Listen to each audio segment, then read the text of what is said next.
처음으로 새가족 감사 예배를 드리겠습니다. 새가족 차장으로 수고하시는 박윤경 권사님 기도해 주시겠습니다.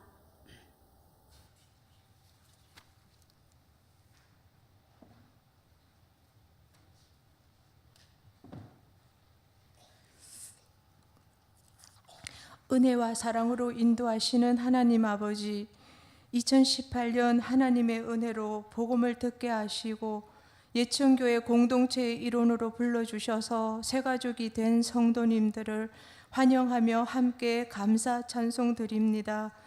인도하여 부름받은 새가족 한 분 한 분을 성령님 임재하셔서 세상에서 고단하고 지친 마음과 육신을 주님 말씀에 따라 무거운 짐, 수고한 힘든 일 모두 주님께 내려놓고 머리 숙여 싸우니 은혜를 풍성하게 내려 주옵소서.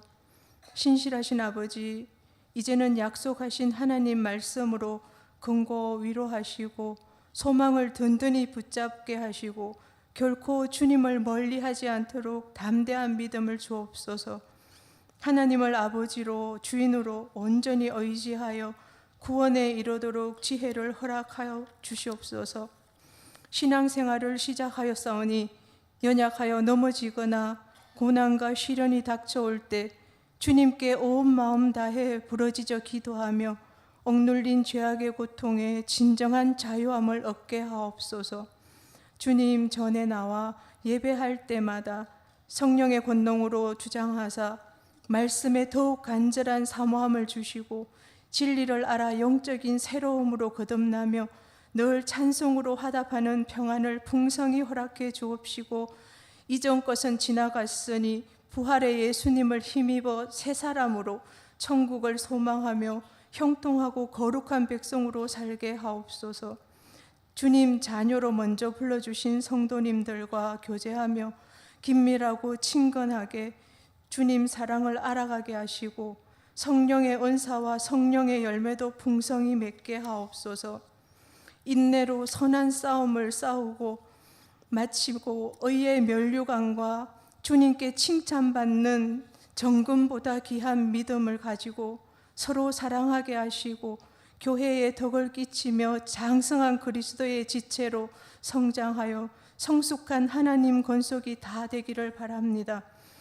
이제 말씀 전하시는 진현수 전도사님을 강건한 주님 사랑으로 강력히 부어주시고 역사하시는 전능하신 주님께 감사와 기쁨으로 찬양하며 죄에서 구원하신 예수님 이름으로 기도합니다. 아멘.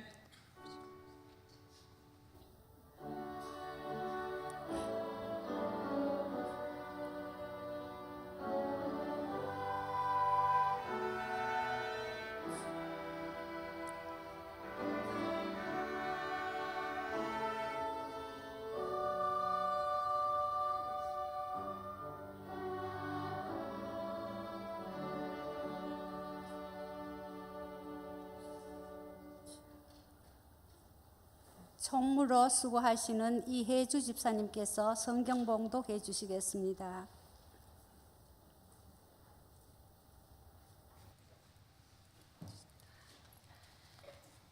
오늘 성경 말씀은 에베소서 2장 14절에서 22절 말씀입니다. 제가 가지고 있는 성경 312쪽에 있습니다.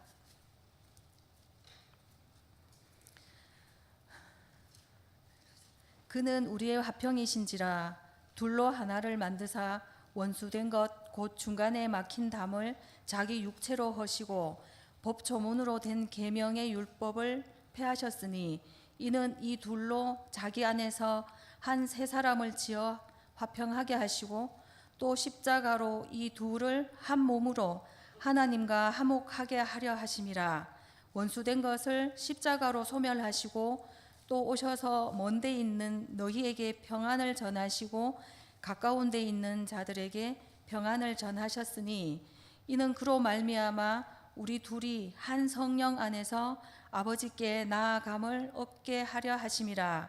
그러므로 이제부터 너희는 외인도 아니요 나그네도 아니요 오직 성도들과 동일한 시민이요 하나님의 권속이라. 너희는 사도들과 선지자들의 터 위에 세우심을 입은 자라. 그리스도 예수께서 친히 모퉁이 돌이 되셨느니라. 그의 안에서 건물마다 서로 연결하여 주 안에서 성전이 되어 가고 너희도 성령 안에서 하나님이 거하실 처소가 되기 위하여 그리스도 예수 안에서 함께 지어져 가느니라. 아멘.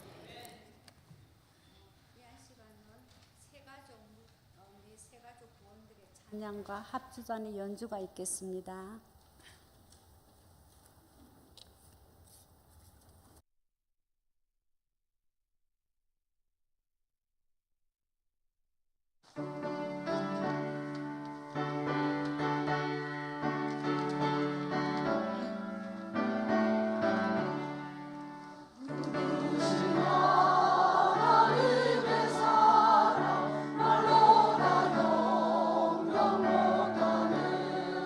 저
진현수 전사님께서 한 줄기와 가지들이라는 제목으로 말씀해 주시겠습니다.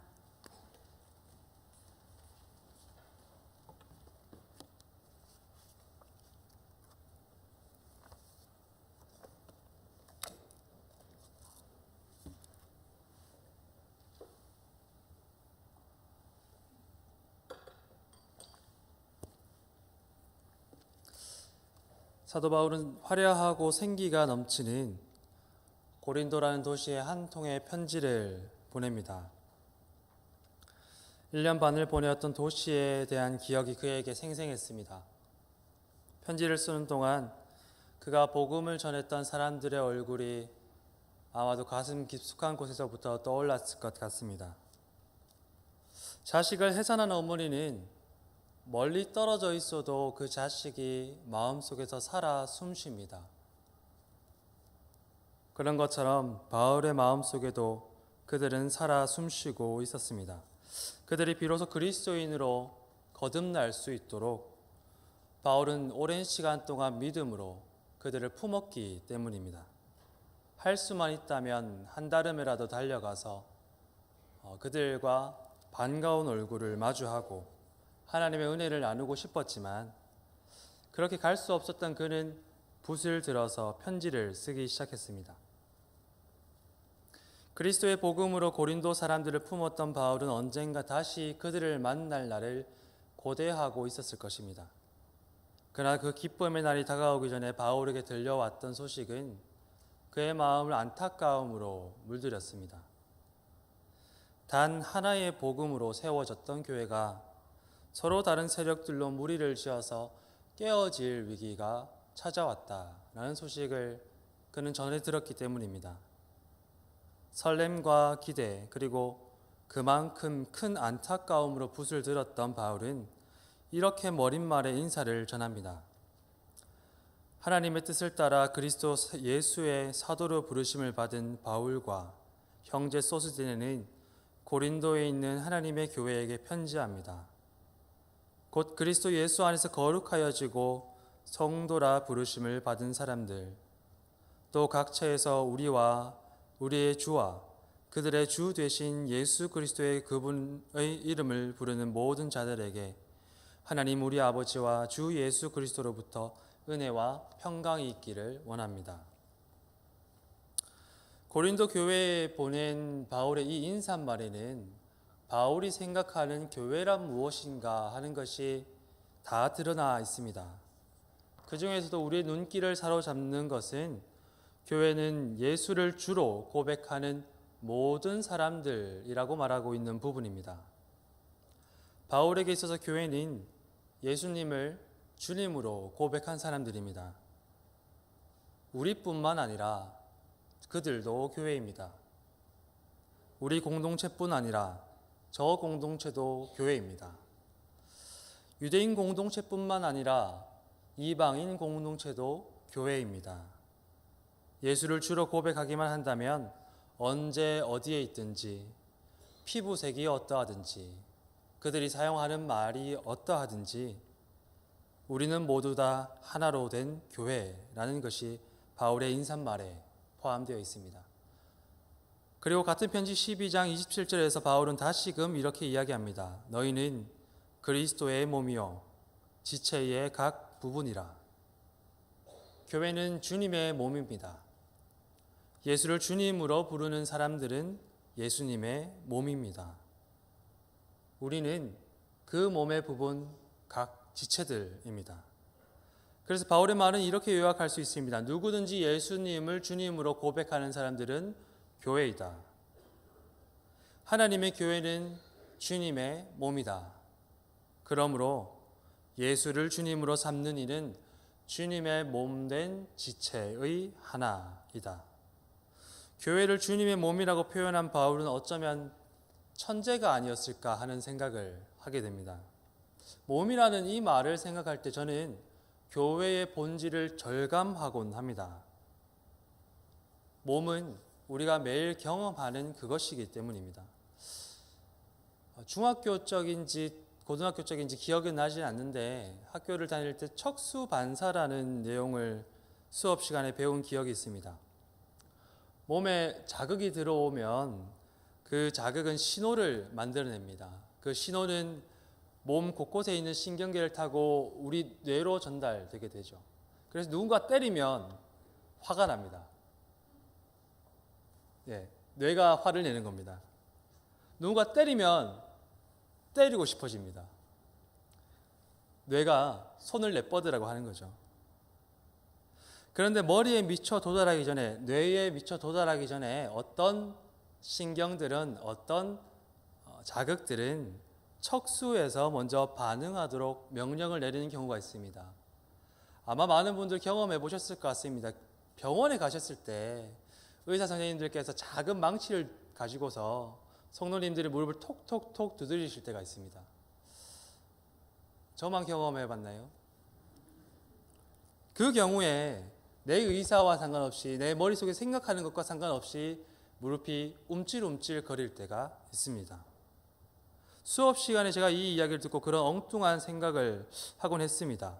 그렇게 내 의사와 상관없이, 내가 머릿속으로 생각하는 것과 상관없이 발차기를 제 멋대로 내 다리가 한다면 얼마나 황당한 일이 일어날까?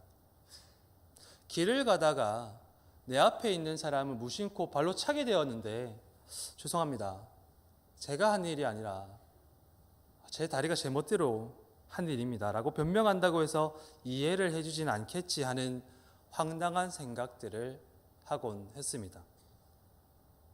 한 몸의 지체들이 제각기 움직인다면 머리로서는 당황스러움을 감출 수가 없을 것 같습니다. 몸은 참으로 하나여야 합니다. 둘로 나뉘어진 몸을 한번 상상해 보시길 바랍니다. 둘로 나뉘어진 몸은 살아있다고 말할 수 있을까요? 사도 바울이 교회를 예수 그리스도를 주님으로 고백하는 자마다 예수님의 몸이라고 부유한 것은 그래서 교회의 본질을 명확하게 드러냅니다. 그러나 교회를 둘러보시면 하나된 교회를 발견하는 일이 쉽지는 않습니다. 심지어는 초대교회에서도 그런 이야기들이 전해지고 있습니다. 성령의 임재를 통해서 예루살렘에는 작은 교회가 탄생하게 되었습니다. 그리고 시간이 지날수록 예수님의 복음을 듣고서 그 교회로 들어온 사람들이 점점점 많아지게 되었습니다. 아주 작은 소수의 공동체로 시작되었던 예루살렘의 교회가 시간이 지나면서 많은 사람들이 모이면서 커지게 된 것이죠. 그때 다양한 사람들이 교회 안으로 들어오게 됩니다. 유대인들에게서 시작된 교회가 점점 커지면서 익숙했던 내 친구들뿐만 아니라 어딘선가 본 적이 없었던 낯선 사람들이 교회에 들어오게 되었습니다.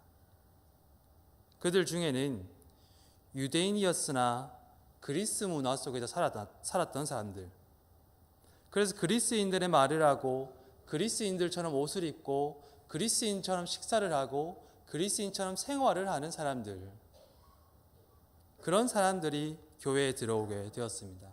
그럼에도 불구하고 그들은 분명히 유대인이었죠. 예를 들면 마치 오랜 시간 동안 외국에서 생활하다 돌아왔던 이주민 2세를 상상하시면 조금 도움이 되실 것 같습니다. 그런 사람들이 우리 공동체에 함께 신앙생활을 하게 된 것입니다. 그러나 초대교회 유대인들에게는 그들의 낯설음이 먼저 눈에 들어왔던 것 같습니다. 마치 한국인이지만 일본 사람처럼 말을 한다면, 꼬부랑 말처럼 한국어를 하는 사람들이 내 곁에 있다면 우리가 그들에게 느꼈을 낯설음과 같은 것들이 예루살렘 교회에 있던 사람들에게 가장 먼저 눈에 들어왔습니다. 그 낯설음 때문에 예수님을 주님으로 고백하는 지체이지만 그리스 말을 하고 그리스인처럼 옷을 입고 그리스인처럼 식사를 하는 유대인 과부들을 교회의 구제에서 따돌리기 시작했습니다. 초대교회는 하나님의 말씀, 예수님의 긍휼을 실천하여 가난한 과부들을 섬기는 데 최선을 다했습니다. 그러나 그리스 말을 하는 유대인 과부들의 낯설음 앞에서 그들을 점차 따돌리기 시작했습니다.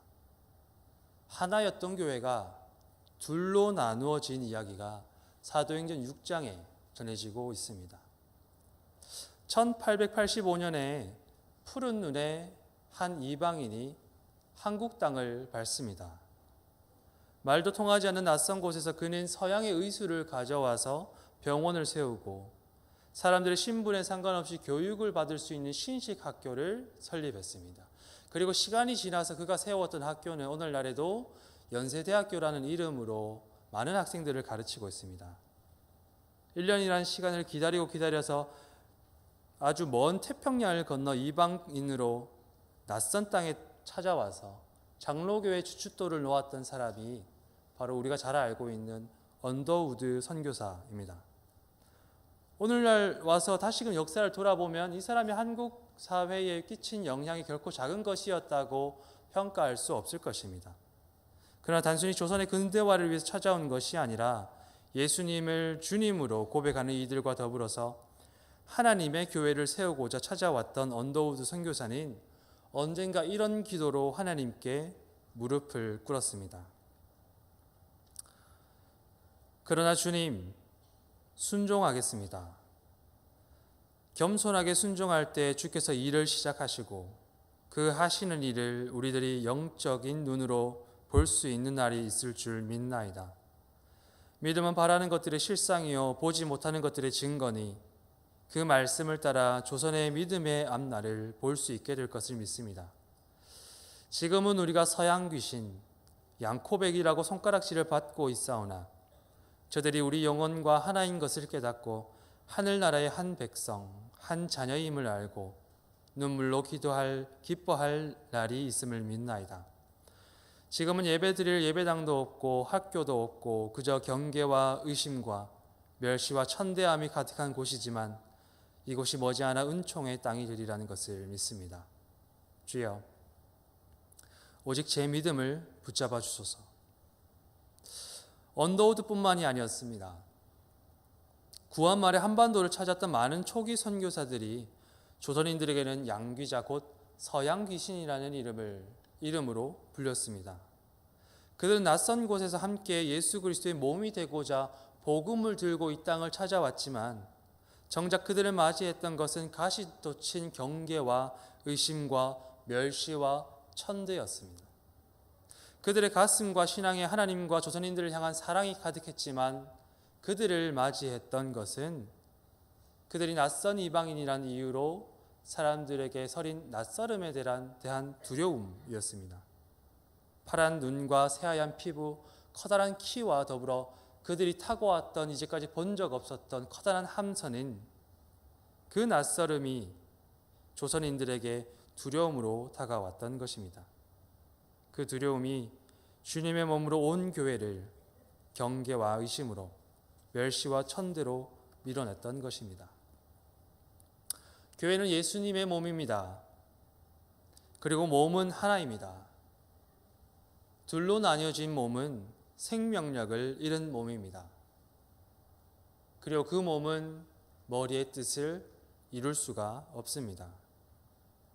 하나의 몸, 그리고 지체들 사이에 있는 낯설음은 서로를 멀리 떨어뜨려 놓습니다. 그 낯설음이 우리 사이에 벽이 되고 하나 되기를 방해합니다. 그러나 오늘 사도 바울은 이렇게 이야기를 전해줍니다. 예수님은 우리의 화평이십니다. 예수님은 둘로 나뉘어진 것을 하나로 만드신 분이십니다. 그분은 둘 사이에 놓여있던 막힌 담을 스스로 허무셨습니다. 그래서 둘로 나뉘어진 이들을 자기 안에서 하나의 새 사람으로 만드셨습니다. 여러분들은 저 멀리에 있었습니다. 그러나 예수께서 찾아가셔서 평안을 전하셨습니다. 또 가까운 데 있던 사람들이 있었습니다. 그러나 예수께서 그들에게도 평안을 전하셨습니다. 그렇게 예수께서 우리를 하나로 이어주셨습니다. 예수께서 우리의 낯설음을 넘어서서 하나가 되게 하셨습니다. 교회의 본질은 하나입니다. 그러나 우리가 현실에서 보는 교회는 어쩌면 둘로, 셋으로 혹은 넷으로 나누어진 듯 보입니다. 어쩌면 그 사이에 나누어진 사이에 낯설음이 자리 잡고 있기 때문인지 모르겠습니다.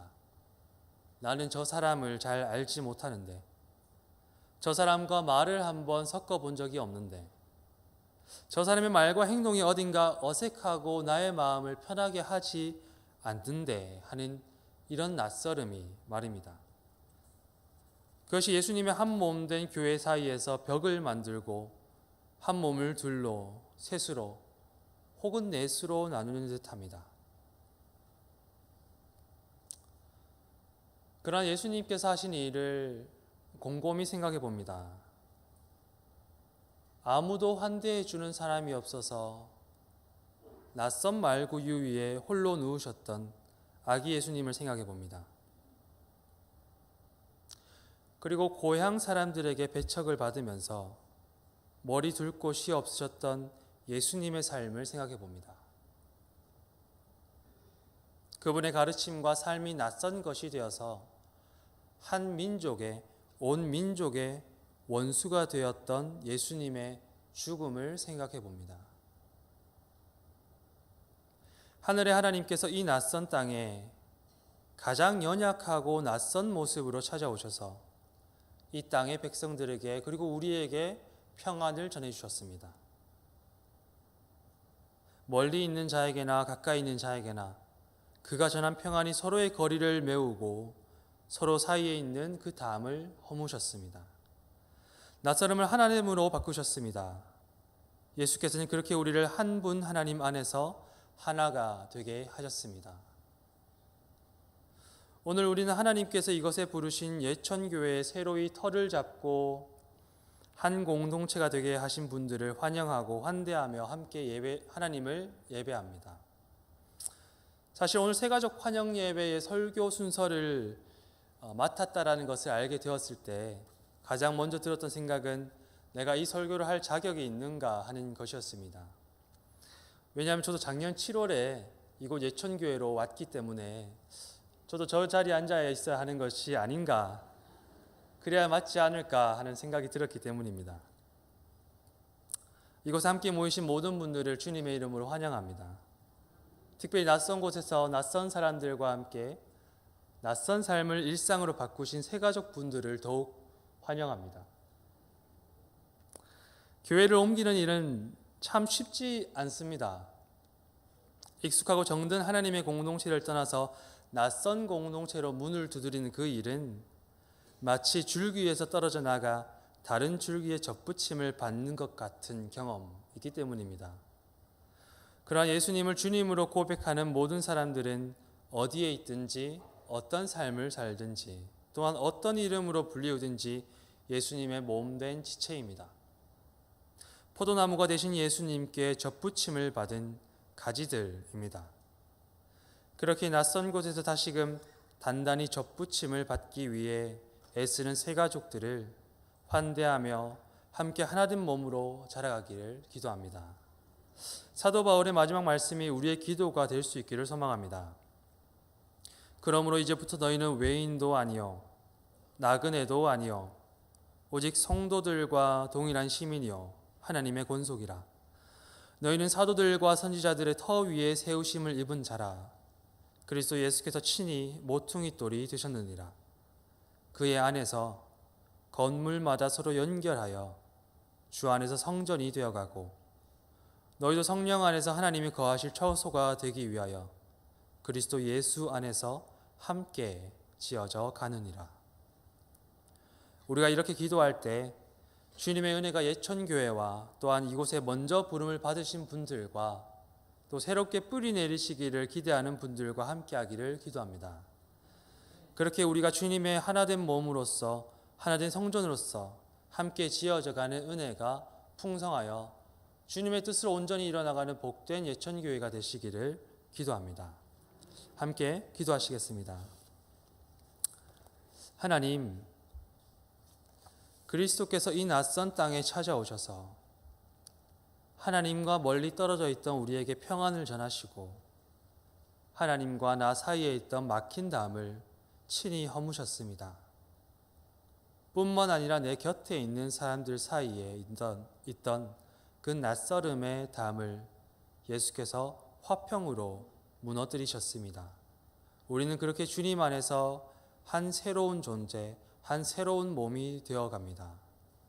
오늘 이 시간 예천교회에 불러주신 새 가족들을 환영하고 환대하며 우리가 그들을 한 몸으로 또한 맞아들일 수 있기를 소망합니다.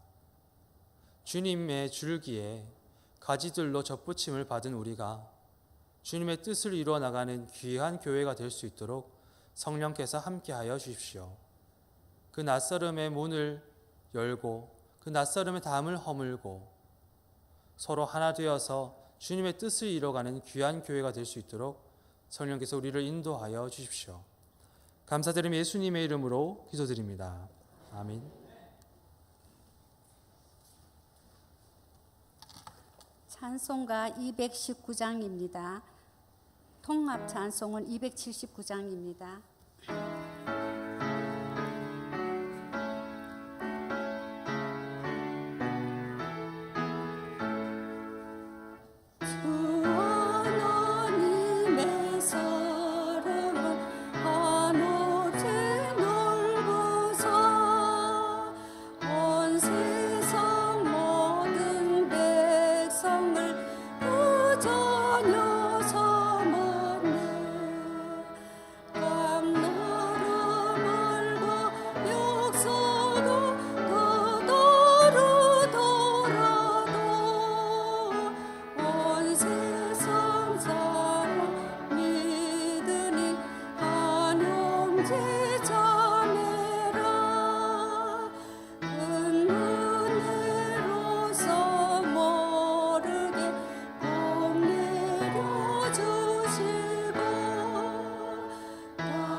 목사님께서 강구해 주시고 축도해 주심으로 새가족 감사 예배를 마치겠습니다.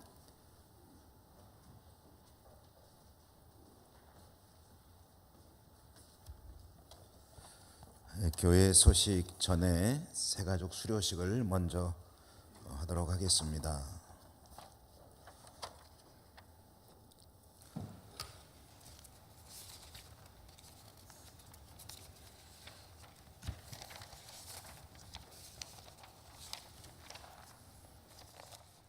새가족 성경 공부 수료식을 하겠습니다. 전 친건 생략하겠습니다. 앞으로 나오시기 바랍니다. 김춘자, 송정남, 윤성동, 김정혁, 김종화. 대표로 김종하 씨 앞으로 나오시겠습니다.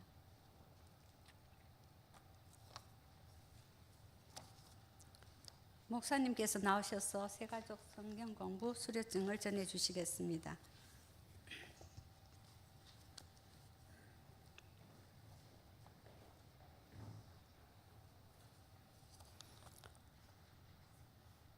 수료증 제18-20 위의 사람은 본교회 새가족 성경 공부 과정을 다 마쳤으므로 이 증서를 수여합니다. 주후 2019년 2월 17일 대한예수교 장로회 예천교회 담임 목사 김영수.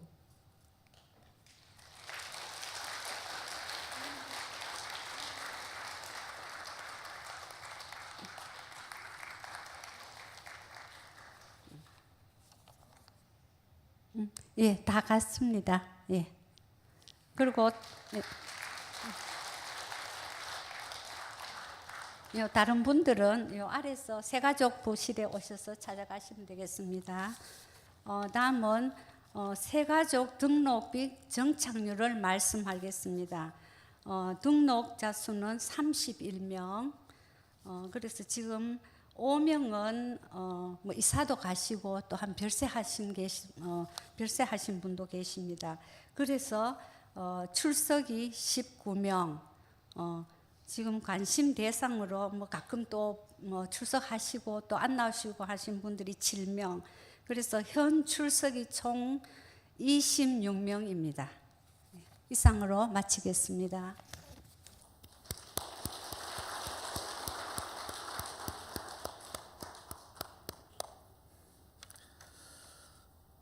교회 소식 전해드리겠습니다. 낮에 드린 광고들은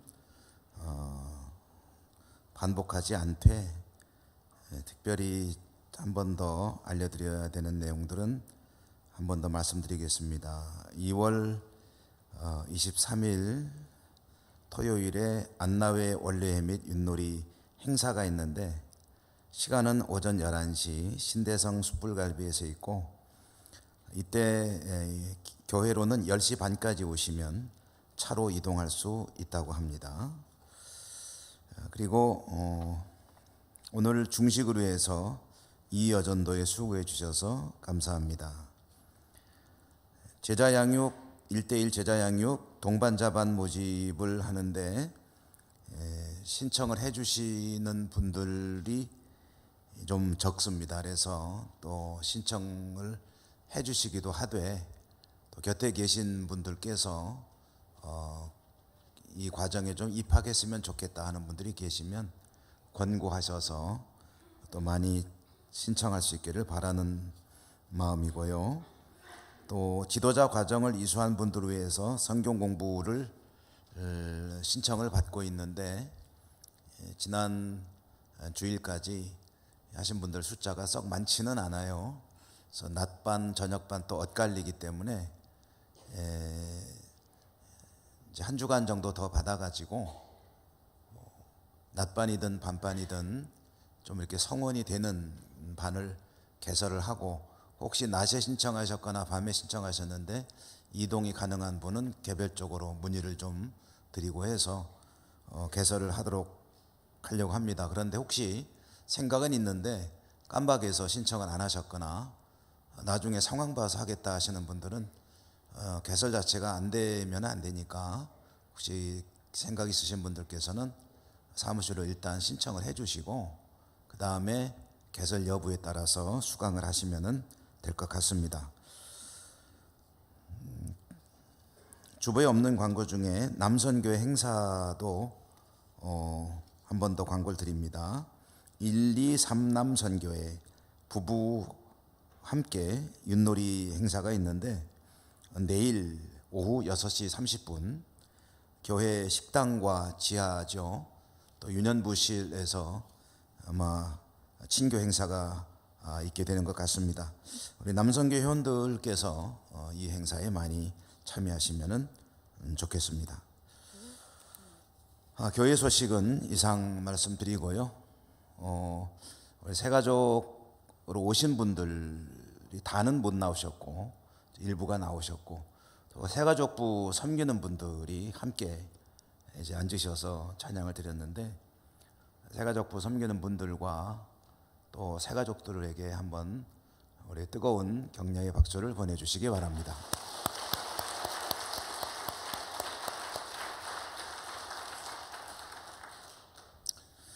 전도하는 일이 많이 힘들고 하다 보니 처음 복음을 접하고 신앙생활을 하시는 분들은 사실 이제 점점 줄어드는 것 같아요. 그리고 이사를 오시거나 이런저런 형편 때문에 또 우리 교회 새가족으로 등록하신 분들도 계시고 한데, 이렇게 새로 오시는 분들 한 분 한 분이 참 귀하신 분들이죠. 여러분들 교회마다 그런 말씀들이 있는데, 새로 처음에 교회를 가면은 좀 서먹하고 낯설기 때문에 우리 교우들이 따뜻한 말 한마디 또 인사 한번 하는 것이 교회에 정착하는데 굉장히 도움이 많이 됩니다. 그래서 낯선 분들이 오시면 이렇게 인사도 좀 하시고 서로 또 손도 잡아주시고, 오랜만에 보는 얼굴 있으면 또 반갑게 맞이하시고, 그러면 더욱더 우리 교회가 사랑이 넘치고 또 좋은 교회가 되리라 믿습니다.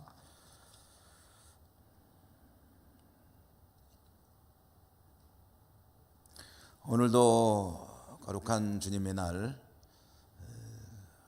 각자의 맡겨진 사명을 잘 감당하시고 수고하신 모든 분들에게 하나님의 은혜와 위로와 은총이 함께 하시기를 축복합니다. 곁에 계신 분들하고 오늘도 수고했니다.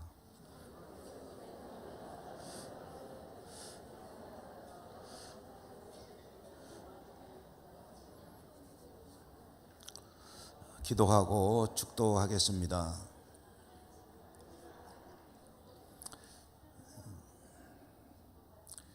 하나님 감사합니다.